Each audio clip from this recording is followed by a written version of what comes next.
This is why I hate liberal women. This is why I say liberal white women are the biggest threat to America. They will literally vote for their own destruction and take everyone down with them. Yeah, so that guy got to be close to fully honest about what he thinks about women. They're saying that he hates liberal women because, again, they didn't vote the way that he wanted. And that was just part of, a MAGA-wide freak out over the results of the elections from not that long ago. And there you see it's focused on liberal women. That's actually kind of like a big trend in MAGA right now. They are not at all happy with the fact that women won't just sit down, shut up, and vote the way that their partners want them to. And so let's jump into some more examples. We have a lot of people on the right freaking out about what all of this might mean for their movement. Young women in this country have become a very scary demographic. 84% of young women in New York voted for Mamdani. Young American women are very much far left, and they are buying into all of that. But they have been since, on some of them, since they were young little girls. Yeah, I find that very frightening. I wish these women's moms had thought about sterilizing themselves before they hatched out these little demon seeds. Let's talk about these single women, because they were the force here.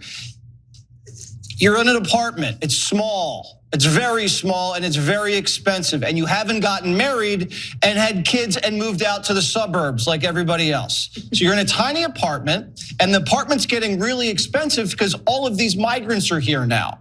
And it's also expensive because of the Green New Deal, so your utilities are high.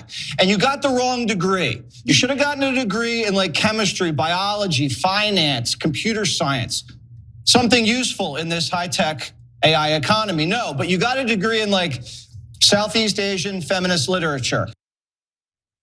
I just want to remind everyone that Jesse Waters' job is to look at random objects in the room and then try to figure out if holding it makes him look manly or not. In terms of like job qualifications, skills and stuff, that's what Jesse Waters is bringing to the table. So even if you got your degree in Vietnamese basket weaving or whatever, I think that's a more practical life path than what he's doing, worrying about soup and ice cream cones and straws and all of that. But anyway, look, it is true that the policy stances of the right, the things that they have said in the past have made women turn away from them. But on the other hand, all of what you just saw in that montage, I think is gonna bring a lot of women back to voting for them. Obviously, jokes and sarcasm aside, Yaz, they're in a pretty difficult position here, and they don't seem to be willing to change anything, even the way they talk about women in an attempt to fix these polling problems they're facing. I like, how are you gonna try to attract more white women to your side of the aisle when you say things like their mothers should have been sterilized? This is the pro-life party, by the way, just a reminder to everyone. But liberal white women, they're saying should not vote for Democrats because they are voting against their own best interests.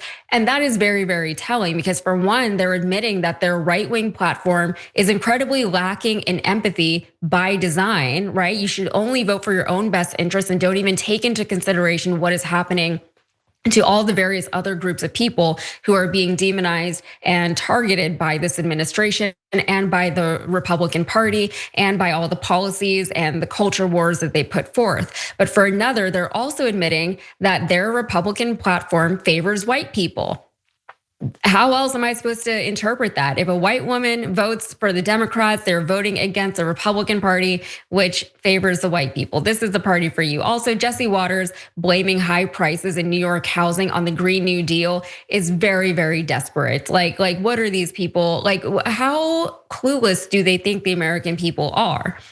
If people in New York cannot find a decent apartment at a decent price, they're not gonna be like, oh, this is the fault of the Green New Deal. That is what this is. It's because people want cleaner air and water, and that's why I have to pay a higher price in rent, not because of all the corporations buying up housing across the country, especially in places like New York, not because we subsidize everything for these energy companies. Like there's so many reasons why housing is expensive in this country, and this administration is doing nothing to help it. But instead, why do they have to do anything to actually help the problem when you can just put Jesse Waters on Fox News and tell the American people it's actually the Green New Deal? That's why you can't find housing.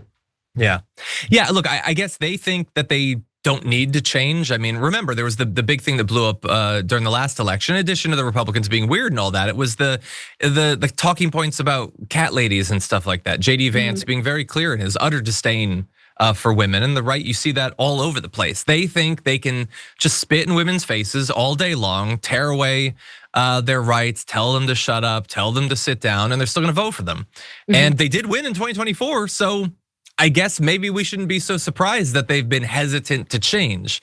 But these midterms might be a different experience for them. We'll have to see.